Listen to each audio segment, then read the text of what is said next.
자, 이제 아홉 번째 챕터 조명 전동기 전열기에 대해서 알아보도록 하겠습니다.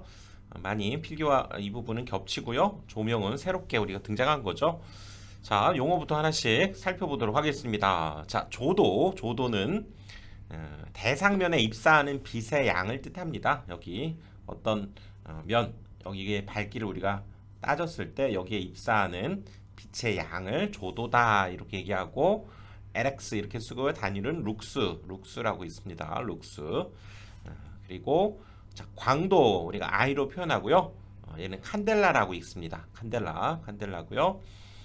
발산하는 광속의 입체각의 밀도를 뜻합니다. 먼저 자, 광속부터 그럼 살펴보면 광속은 빛이 이렇게 나오는 광원이 있겠죠. 거기에서 방출되는 빛의 총량.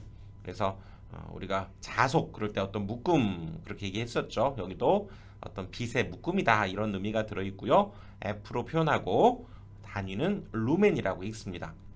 그래서 다시 광도로 가면 광도는 이런 발산하는 광속의 밀도다 그 얘기입니다. 그래서 이게 공기 입체에서의 우리가 양을 얘기하기 때문에 일반적으로 이렇게 비춰지는 원뿔 이렇게 발산되는 입체각의 밀도니까요.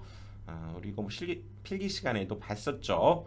입체각을 오메가라고 한다면 이 원뿔의 입체각은 2파이 1 코사인 세타가 자 요거의 입체각입니다.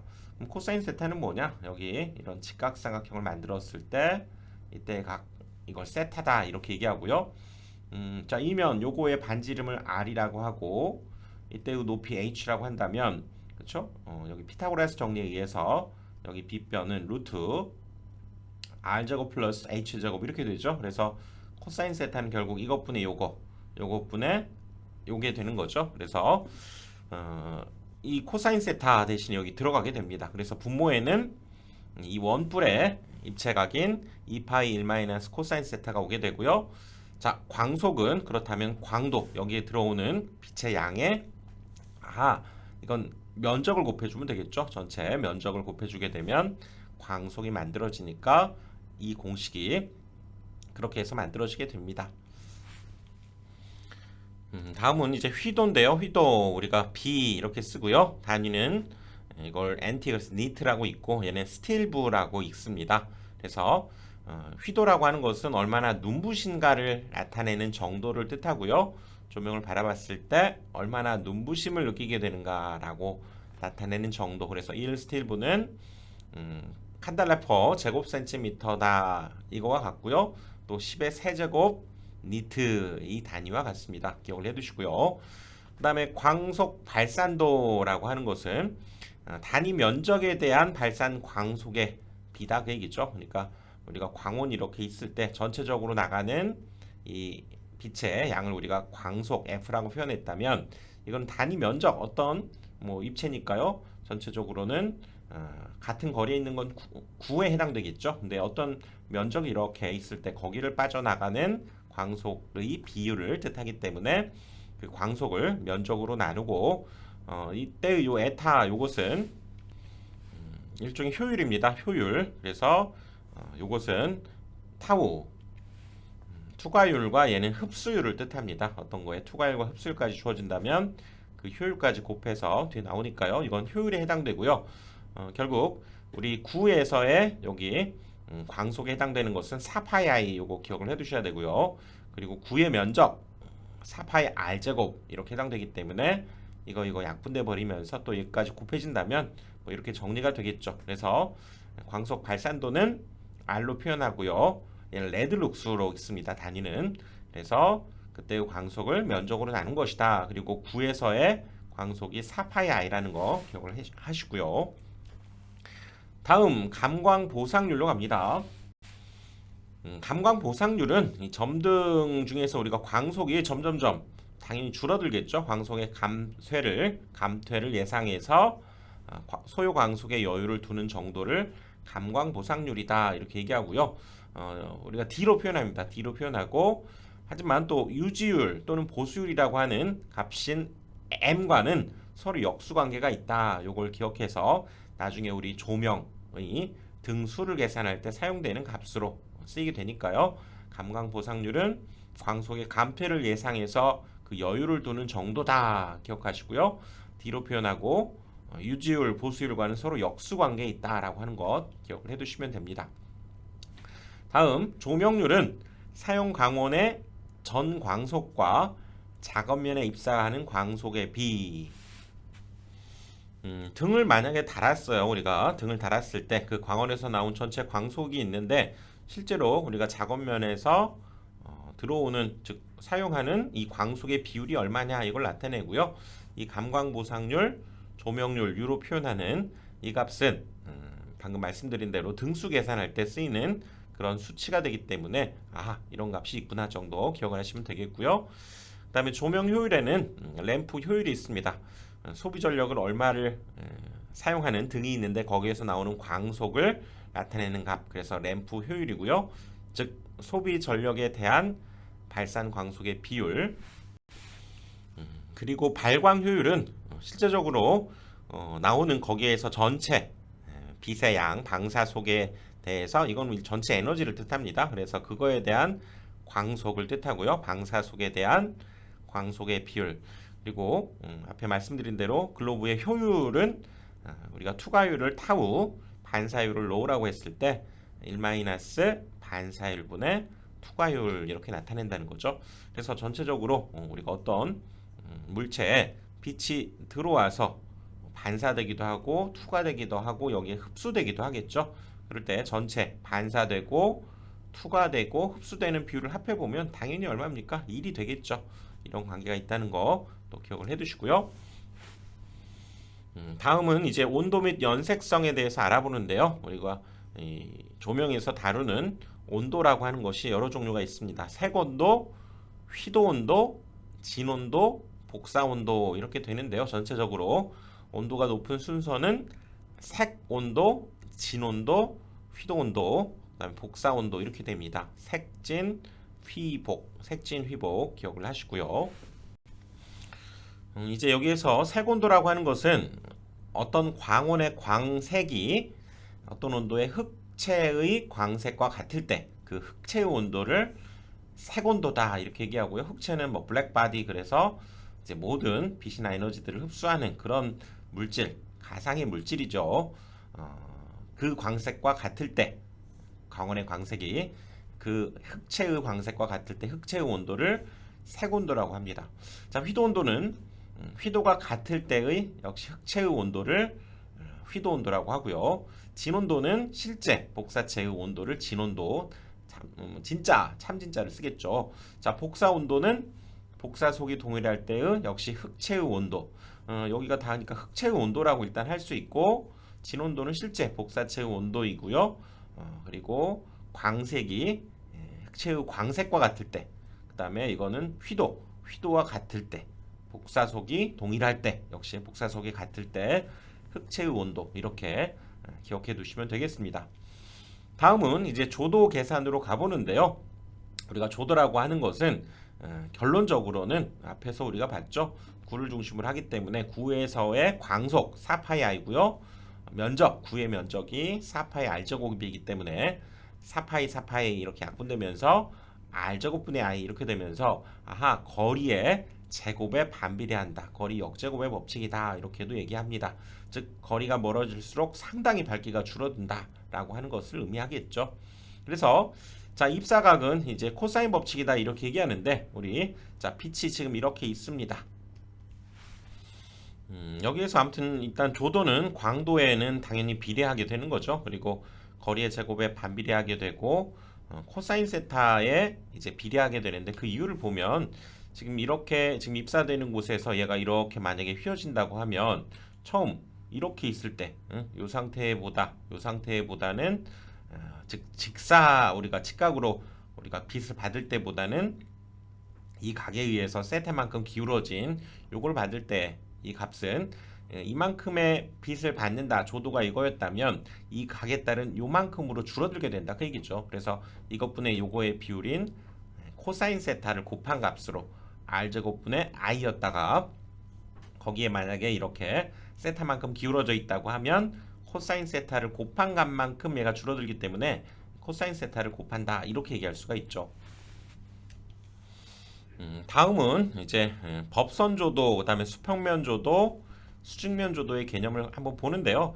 일단 여기에서부터 지금 여기 우리가 땅 방향으로 이 부분이 이제 직각 높이가 해당되고, 만약에 이 부분에 해당되는 우리가 조도를 생각해 봤을 때는 지금 이걸 하나의 점으로 본다면, 확대하면 이거는 일종의 하나의 뭐 큰 이런 구다 이렇게 볼 수도 있겠죠. 그래서 여기에서 빛으로부터 이렇게 직접 받는 것을 우리가 법선 조도다 이렇게 얘기하고요.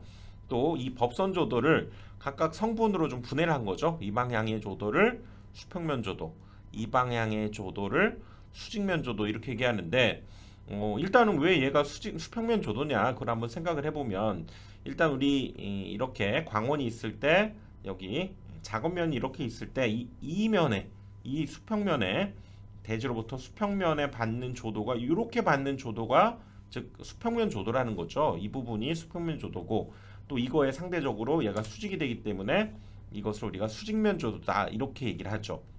그래서 이 구에 해당되는 이 부분에 받게 되는 조도 자체가 우리가 봤던 대로 r제곱분의 i였던 거고요. 이제 수평면 조도에 해당되는 것은 이것을 이렇게 표현하기 위해서 이 각을 세타라고 한다면, 여기도 당연히 세타가 되죠. 그래서 이거 역시 코사인 세타를 곱해 준 것, 요거 분의 요것이 코사인 세타잖아요. 이 값에다가 코사인 세타를 곱한 이 부분이 바로 수평면 조도다. 주의해야죠. 이 부분이 수평면 조도고, 요거에 의해서입니다. 요 수평면에 받는 조도에 의미하는 것이 이렇게 주는 조도기 때문에 이 부분이 수평면 조도고요. 그 다음에 이 부분이 이제 수직면 조도가 되는 거죠. 그래서 역시 여기를 우리가 세타라고 한다면, 자, 요 각에 대한 사인 값이 바로 이것분의 요거기 때문에 이 법선 조도인 r제곱분의 i에다가 사인 세타를 곱한 값이 수직면 조도가 되는 거죠. 그래서 다시 한번 정리를 해보면요, 이 점에 대한 법선 조도는 이게 직각 방향으로 그대로 다이렉트로 가는 조도를 의미하고요. 법선 조도 r제곱분의 i였죠.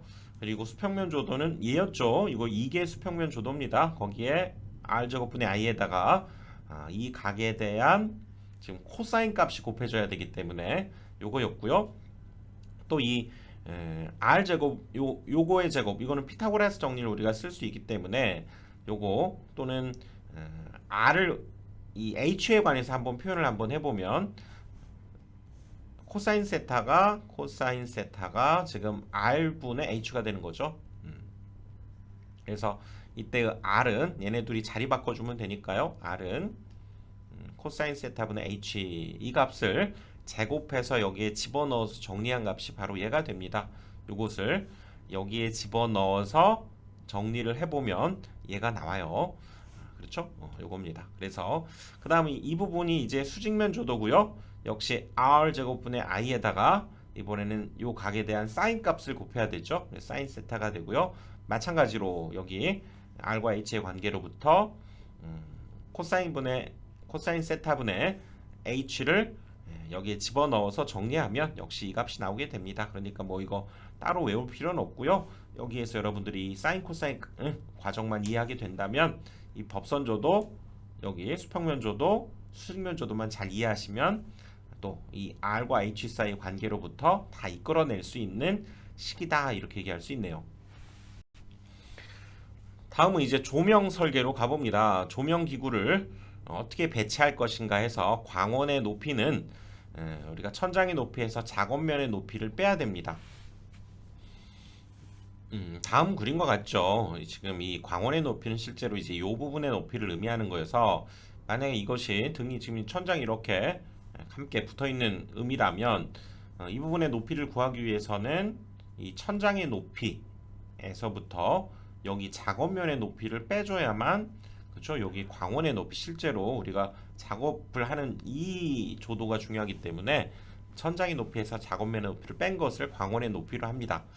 그 다음에 등기구 간격은, 등기구 길이는, 그때의 간격은 여기에서 구한 높이의 1.5배보다는 작거나 같도록 배치를 하고요. 또 등기구와 벽면은 h의 0.5배 한 것보다는 작거나 같게 이렇게 하겠다는 거죠. 자, 천장이 이렇게 있다고 합시다. 천장에다가 이렇게 우리가 등기구를 이렇게 여러 개 이렇게 또 배치할 수 있잖아요. 그럴 때 등기구 간의 간격은 여기를 의미하고요. 또 등기구와 벽면 간격은 이 간격을 의미하게 되는 거죠. 그래서 이때 등기구 간의 간격은 이 간격보다는 최대 1.5배보다는 작거나 같도록 해야 된다. 그 얘기죠. 마찬가지로 이 간격 역시 이 높이의 0.5배보다는 얘가 작거나 같도록 그렇게 간격을 만들어야 된다. 그런 의미죠. 1.5배와 0.5배 요거 기억을 해 두셔야 됩니다. 다음은 이제 실지수로 가는데요. 룸 인덱스 이렇게 얘기해서 광속을 이용을 하기 위한 방의 크기의 어떤 척도를 나타내는 값이고요. 이것은 지금 H 방금 우리가 공부했던 작업면으로부터 광원의 높이라고 하는 값이 등장하고요. 방의 가로의 길이 또 세로의 길이가 이렇게 등장합니다. 그래서 한번 보시면 여기에서 지금 이 방이 이렇게 있다고 할 때 또 등도 천장이 이렇게 붙어 있다고 가정합시다. 그럴 때 작업면으로부터 광원의 높이 여기를 H라고 하고요. 여기 방의 가로의 길이 X, 세로의 길이 Y, 높이를 뭐 Z 이렇게 얘기했을 때 높이가 중요한 것이 아니란 얘기죠. 여기 H가 일단은 중요하게 되고요. 가로, 세로 이 방의 면적이 일단은 필요하게 되는데 그때 보시면 가로, 세로에 더한 것분에 곱한 거, 더한 것분에 곱한 거 어디서 많이 봤죠? 더한 것분에 곱한 거 그 값에다가 분모에 여기 작업면으로부터 광원의 높이 H가 분모로 갑니다. 분모. 이 값을 우리가 실지수다 이렇게 얘기한다는 거죠.